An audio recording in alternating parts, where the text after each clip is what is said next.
You want to buy some snacks? No, thank you. I'm good.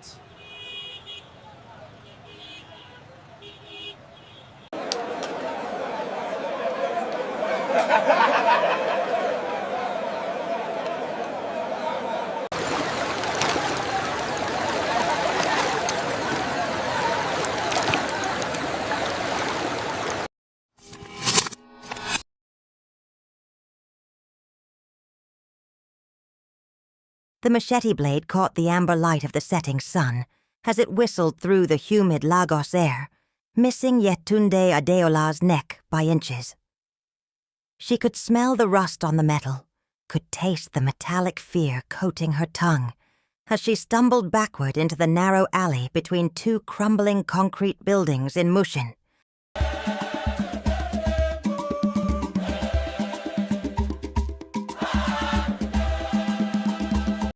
You thought you could just walk away, Abi.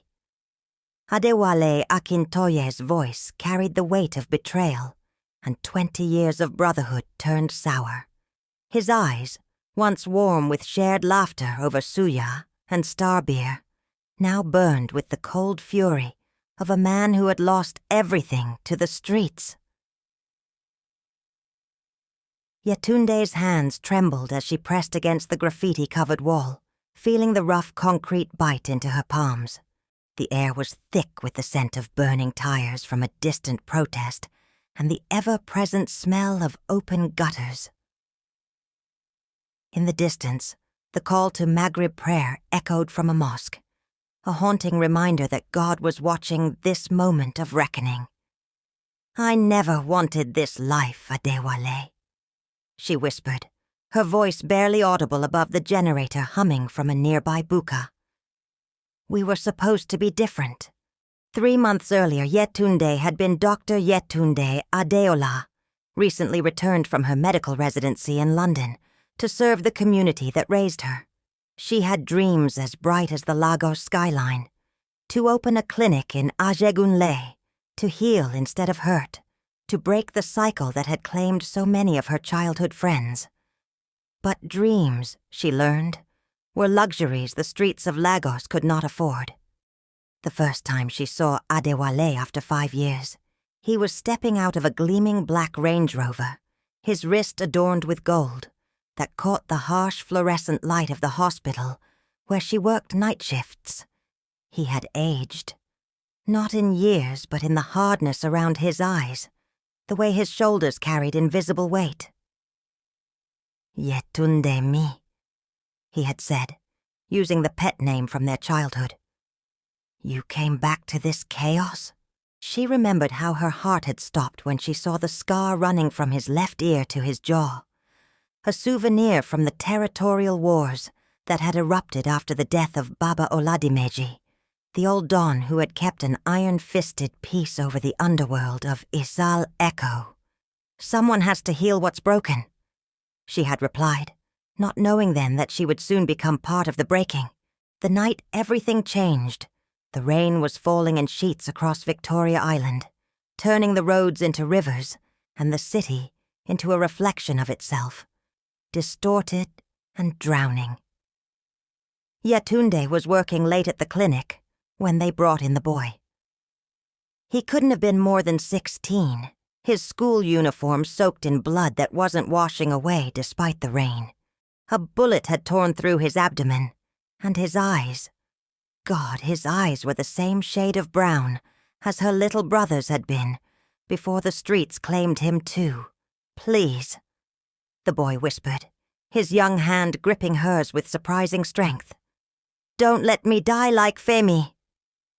Femi Ajibade. The name hit her like a thunderclap. Femi had been her brother's best friend, gunned down 3 weeks ago in a turf war between the area boys and a certain cult. This boy had witnessed it all. As she fought to save his life, her hands steady despite her trembling heart, Adewale appeared in the doorway like a specter from her past. He was flanked by 2 men she didn't recognize, their faces bearing the ritual scarification marks of the reformed Niger Delta militants who had brought their oil-field warfare tactics to Lagos streets. He saw too much.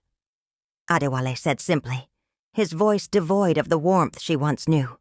"He's a child," Yetunde shot back, not stopping her work, her surgical training taking over even as her world tilted on its axis. "Children grow up to be witnesses," replied Kolapo, Adewale's lieutenant, a man whose reputation preceded him like the stench of death.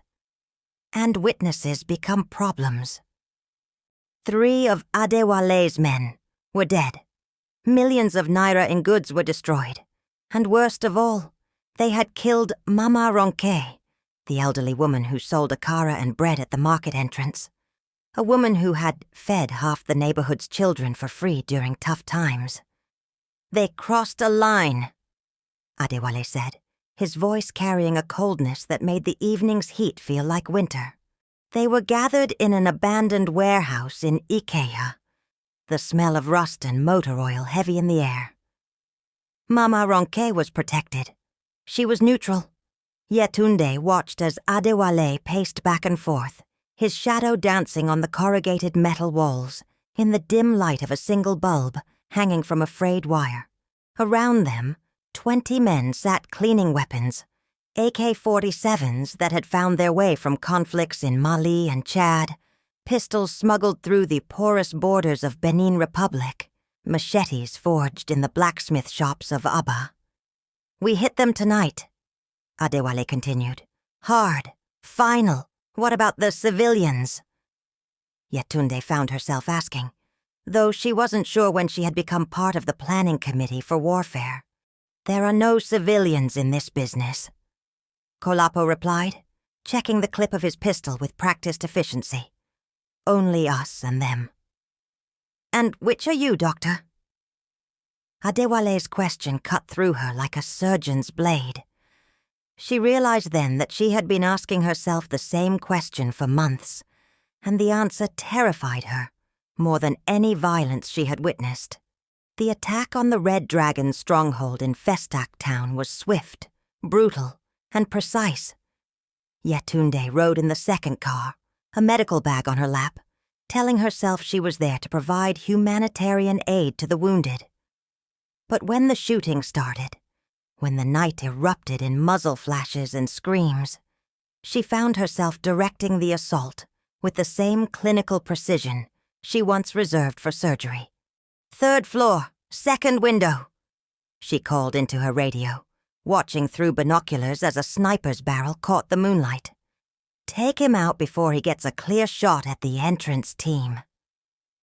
The response was immediate, a concentrated burst of gunfire that shattered glass and silenced the threat permanently.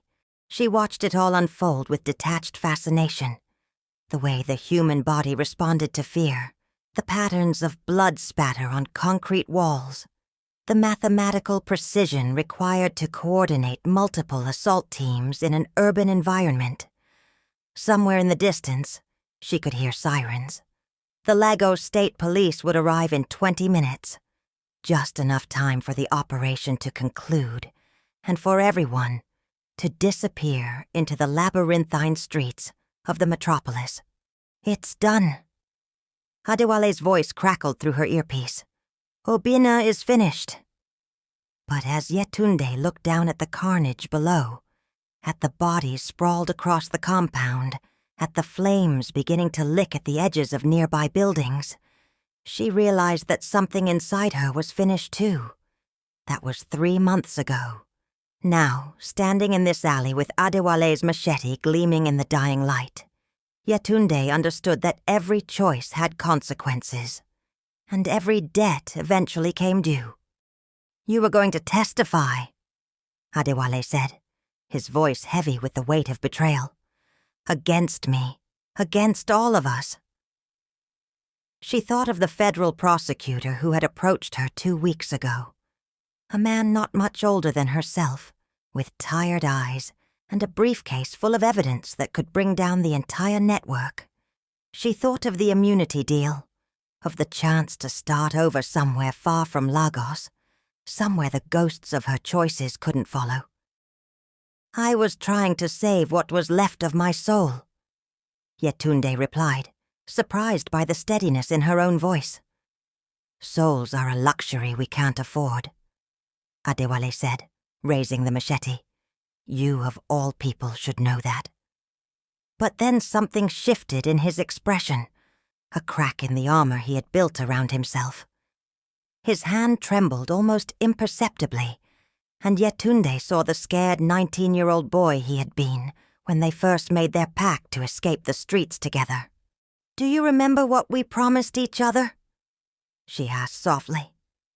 That night after my father's funeral, when we sat by the lagoon and watched the oil tankers heading out to sea.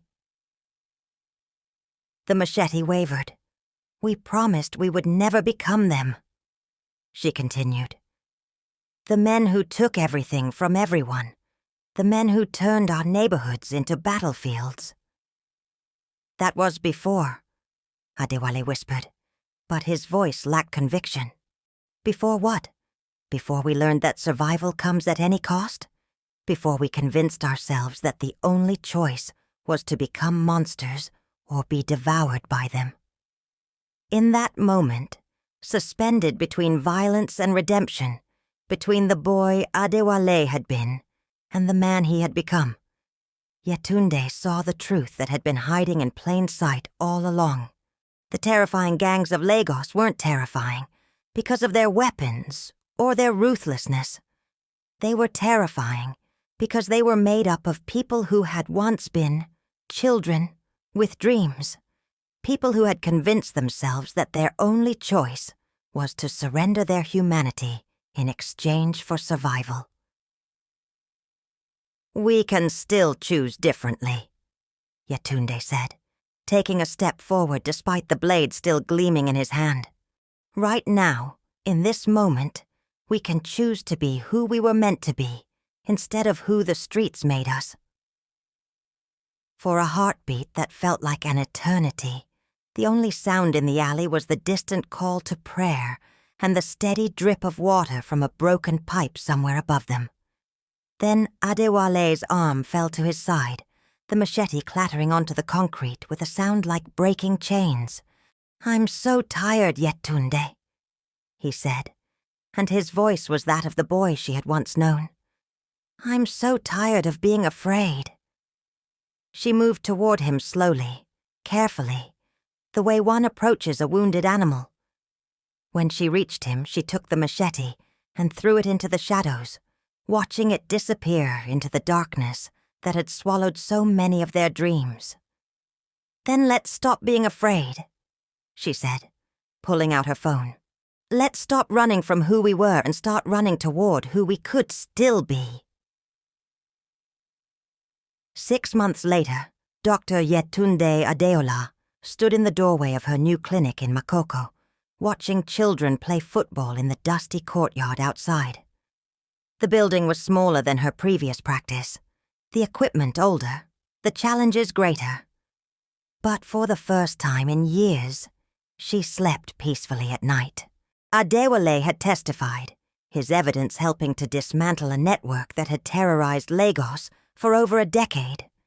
He was serving 15 years in Kirikiri prison, but he had enrolled in a distance learning program to complete his engineering degree. The same degree he had abandoned when the streets called his name. They wrote to each other every week, letters full of memories and plans for a future neither of them had dared to imagine. He told her about the literacy program he was teaching for younger inmates. She told him about the teenage patients who reminded her why she had become a doctor in the first place. The city hadn't changed. Lagos was still a place where survival required cunning, where poverty and wealth existed side by side like dancers in a deadly ballet, where young people faced choices that no one should have to make. But perhaps that was the point. Change, real change, didn't happen to cities or systems. It happened one choice at a time, one person at a time, one moment of courage at a time. As the sun set over the lagoon, painting the sky in shades of orange and gold, Yetunde allowed herself to believe that redemption was possible, even for those who had traveled furthest into the darkness, even in Lagos, even for them. The terrifying truth about the gangs that plague Africa's cities isn't their capacity for violence. It's their capacity for humanity, buried but never fully destroyed, waiting for someone brave enough to choose a different path home. 2 years had passed since that night in the alley, but Lagos never truly let go of its children. Yetunde learned this lesson on a humid Tuesday morning when 8-year-old Aduni Fasola stumbled into her Makoko clinic, her school uniform torn and stained with blood that wasn't entirely her own. "Doctor, please," the girl gasped, collapsing onto the worn plastic chair in the waiting area. "They killed Baba Sule." Yetunde's hand stilled on the patient file she was reviewing. Baba Sule had been one of the community elders who protected the floating slums of Makoko from the worst excesses of the gangs. A frail old fisherman whose moral authority somehow carried more weight than any weapon. "Who killed him, Aduni?" Yetunde asked gently, moving to examine the girl's wounds. Superficial cuts, probably from broken glass during whatever chaos she had fled. "The new boys," Aduni whispered, her young voice trembling with a terror that reminded Yetunde of herself at that age. "They call themselves the Blood Tide. They say all the water territories belong to them now." Yetunde's blood ran cold. She had heard whispers about this new faction. Young men who had learned from the mistakes of their predecessors, who operated with a sophisticated brutality that made the old gangs look like amateur dramatists. They were led, according to street rumors, by someone who understood the city's power structures with an intimacy that could only come from inside knowledge. "Aduni, where is your family?" "Gone," the girl said simply. "Mama took my brothers to Ibadan this morning. She said I could finish the school term, but now—" her voice broke. "They burned down 3 houses on our street. Said anyone who helped Baba Sule would follow him to the grave." As Yetunde cleaned the girl's wounds, her mind raced through possibilities, contingencies, escape routes. The peace she had built around herself in Makoko had always been fragile. She knew that. But she had hoped, naively perhaps, that her work here would be enough to keep her past buried. She was still lost in thought when her phone buzzed with a text from an unknown number. "The good doctor thinks she can hide in the water village. Some debts follow you everywhere." Kay, the antiseptic bottle, slipped from her numb fingers, shattering on the concrete floor and filling the small clinic with the sharp scent of alcohol. "Kay Kolapo." Kolapo stepped out of the speedboat at the Makoko jetty like death, arriving by water taxi. 2 years in Kirikiri prison had hardened him in ways that surprised even Yetunde Adeola, who thought she had seen the worst of what the streets could produce. His ritual scarification had been enhanced with fresh cuts that formed intricate patterns across his shaved skull, and his eyes held a coldness that seemed to draw heat from the air around him. He was flanked by 6 young men who moved with the predatory grace of apex predators, their designer clothes and gold chains a stark contrast to the poverty surrounding them. These weren't the desperate street boys of the old days. These were professionals, well-funded and methodically dangerous. "Dr. Yetunde Adeola," Kolapo called out, his voice carrying across the water settlement like a funeral bell. The angel of Makoko, how the mighty have fallen. Yetunde watched from the window of her clinic as residents began to disappear into their homes, mothers pulling children inside, market vendors quickly packing their wares. The floating community had developed an instinct for danger over generations, of surviving in Lagos's margins. She thought about running. She thought about the emergency bag she kept hidden under her bed, the forged passport that could get her to Accra or Abidjan within hours. But then she looked at Aduni, still sitting in the plastic chair with terror written across her young face, and realized that running would only postpone the inevitable. Some confrontations were written in the stars, long before they played out on Earth.